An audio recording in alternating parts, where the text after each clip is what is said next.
Chapter 14. The Way Out. The next day was song rehearsal day. Everyone was let off from work at 12 o'clock to practice for the singing. It was a slow morning for messages. Lana had a lot of time to sit at her station in Garden Square and think. She put her elbows on her knees, rested her chin in her hands, and stared down at the pavement in front of the bench, which was worn smooth by many feet that had passed there. She thought about the mayor, down in his room full of plunder, gorging on peaches and asparagus, and wrapping his huge body in elegant new clothes. She thought of his great stack of light bulbs and shook her head in bewilderment. What was he thinking? If he still had light bulbs when everyone else in Ember had run out, would he enjoy sitting in his lit room while the rest of the city drowned in darkness? And when the power finally ran out for good, all his light bulbs would be useless. Possessions can't save him. How could he have forgotten that? He must be thinking the same way as Looper. Everything was hopeless anyhow, so he'd live it up while he could. She leaned back against the bench, stretched her legs out, and took a long breath. Very soon, the guards would storm into the secret room and seize the mayor as he sat stuffing himself on stolen goodies. Maybe they already had. Maybe today the stunning news would come. Mayor arrested, stealing from citizens. Maybe they'd announce it at the singing, so everyone could hear it. No one came with any messages to be delivered, so after a while Lana left her station and found a step to sit on in an alley off Carew Street. She pulled back her hair and braided it to keep it from sliding around. Then she took from her pocket the copy of the instructions she'd made just after she sent her note to the mayor. She unfolded it and began to study it. This is what she was doing when, a little before 12 o'clock, she looked up to see Dune running toward her. He must have come straight from the pipeworks.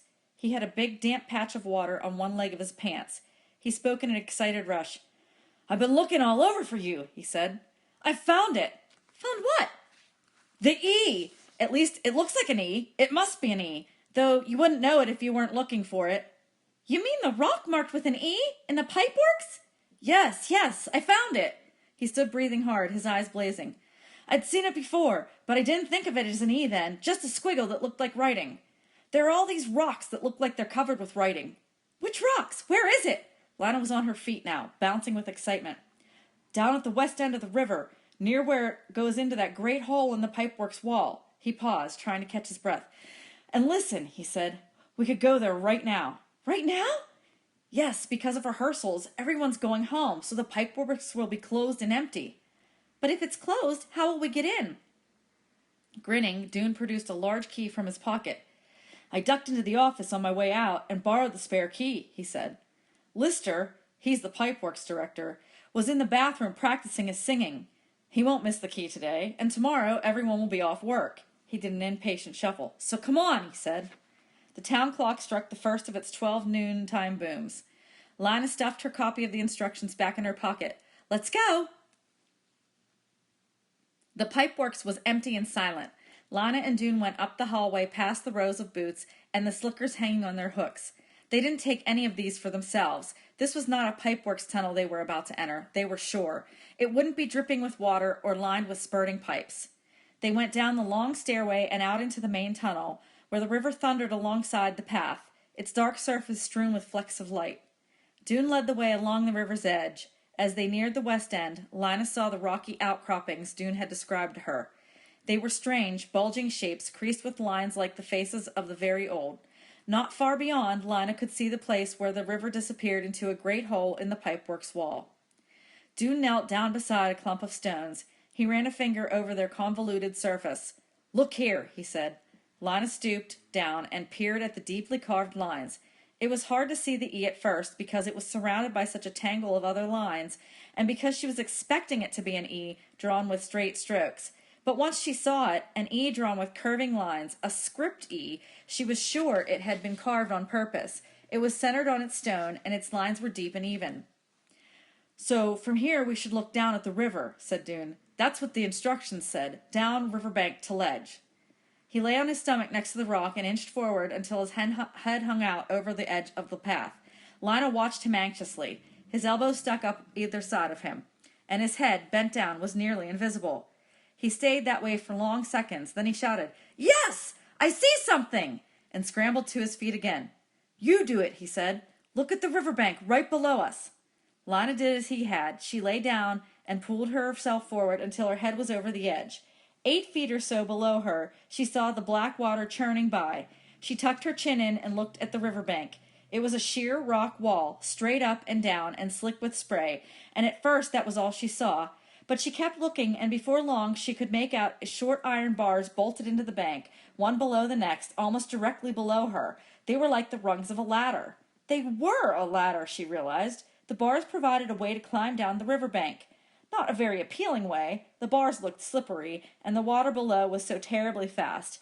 And because of the dimness and the flying spray, she couldn't actually see if there was a ledge at the bottom or not. But the E was clearly an E, and the bars were clearly a ladder. This must be the right place. "Who'll go first?" said Dune. "You can," Lina said, getting to her feet and stepping away. "All right." Dune turned so that his back was to the river, and he eased himself carefully over the rocks, feeling for the first rung with his foot. Lina watched as he sank out of sight, little by little. After a few moments, his voice called up from below. "I'm down! Now you come!"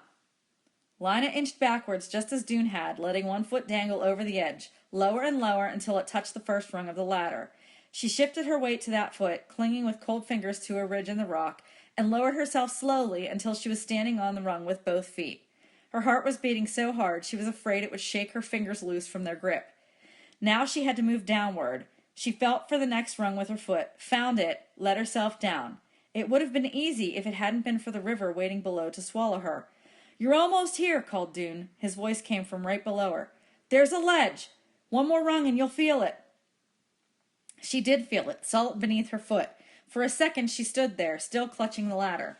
The surging water was only inches below her now. "Don't think about it," she told herself. She moved sideways 2 steps to stand next to Dune, and there, in front of them, was a rectangular space carved out of the river wall, rather like an entry hall of a building. It was perhaps 8 feet wide and 8 feet high, and would have been invisible from anywhere else in the pipeworks. You had to have climbed down the riverbank to see it. They stepped into this entry hall and walked a few steps. Enough light to see by came from the tunnel behind them. Lina stopped. "There's the door!" she said. "What?" said Dune. The water roared so loudly they had to shout to be heard. "The door!" Lina yelled happily. "Yes," Dune yelled back. "I see it." At the end of the passage was a wide, solid-looking door. It was dull gray, mottled with greenish and brownish blotches that looked like mildew. Lina put her palms against it. It was metal, and it felt cold. The door handle had a metal handle, and just below the handle was a keyhole. Lina reached into the pocket of her pants for the copy of the instructions. She unfolded it, and Dune looked over her shoulder. Together they squinted at the paper in the dim light from the main tunnel. "This is the part right here," she said, pointing. "Add down if ank to edge up 8 low. Axe to the what? Find door of bow cur. Hind small steel pan. The right rem e open dough." Lina ran her finger along line number 3. "This must say something something down riverbank to ledge approximately 8 feet below. That's what we've just done. Then 4 is something about backs to the water, find door, something. And then hind, that must be key behind, and then there's the small steel pan. Do you see a small steel pan?" Dune was still studying the paper. "It says right. We should look to the right of the door." And quite easily they found it. It wasn't a pan at all, but a small square of steel embedded in the wall. "A steel panel," said Lina. She ran her fingers across it and felt a dent at one side. When she pressed there, the panel sprung open easily and silently, as if it were glad to have finally been found. Inside, a silver key was hanging on a hook. Lina reached for it and then drew her hand back. "Shall I do it?" she said. "Or shall you?" "You do it," said Dune. So she took the key from its hook and put it in the keyhole. She turned it and felt a click. She grasped the door handle and pushed, but nothing happened. She pushed harder. "It won't budge," she said. "Maybe it opens outward," said Dune.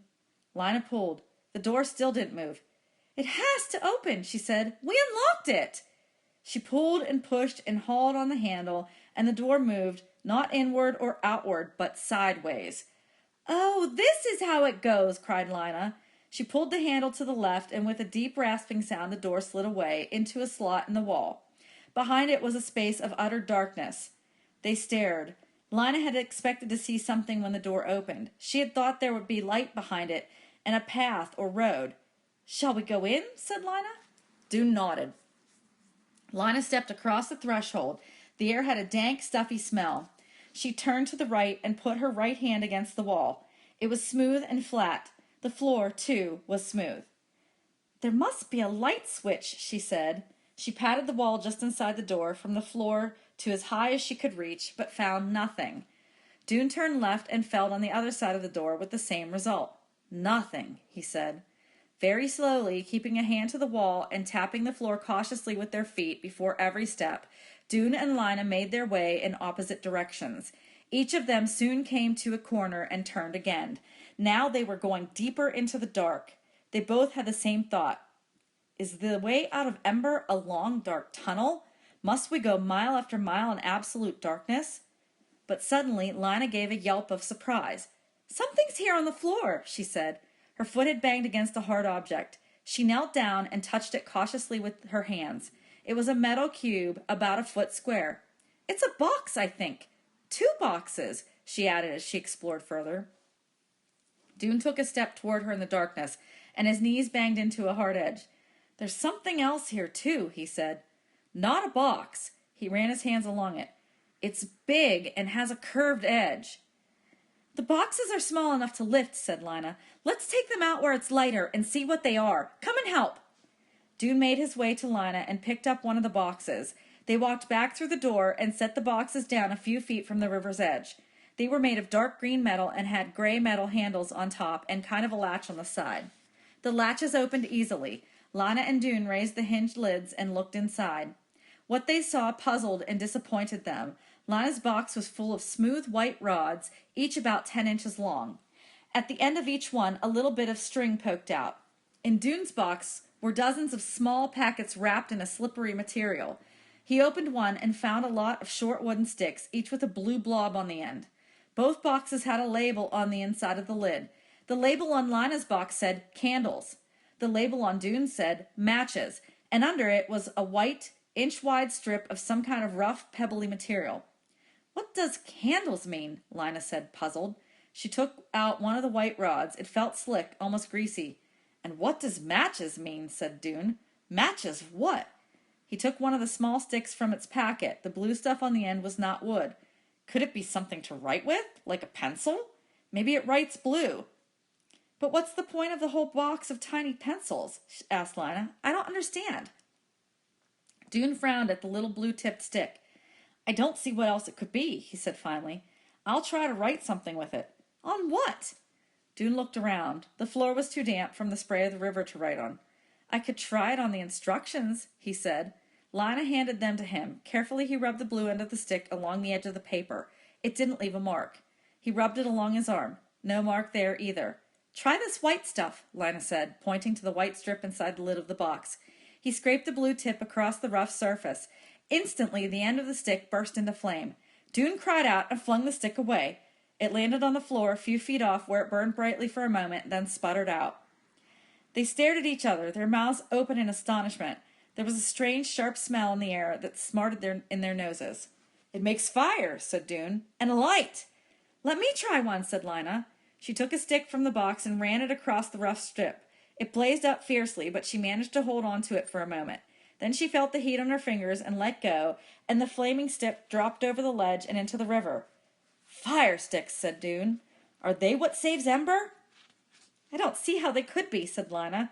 "They're so small. They go out too fast." She shivered. This was not turning out the way she'd thought it would. She held up one of the white things. "Anyway, what are these for?" Dune shook his head in bewilderment. "Maybe a candle is kind of a handle," he said. "Maybe you tie the stick on with the string, and then you can hold it longer while it burns." "It would still go out just as fast," Lina said. "Yes," said Dune, "but it's all I can think of. Let's try it." With a great deal of effort, they looped the string of a rod around one of the sticks. Lina held the rod while Dune scraped the blue tip into the flame. They watched the stick flare brightly, making shadows jump up behind them. The wood turned black, and the charred fire stick crumbled and dropped to the ground. But the light didn't go out. The string itself had caught fire. As they watched, it sputtered and smoked, and then burned steadily, filling the little room with a warm glow.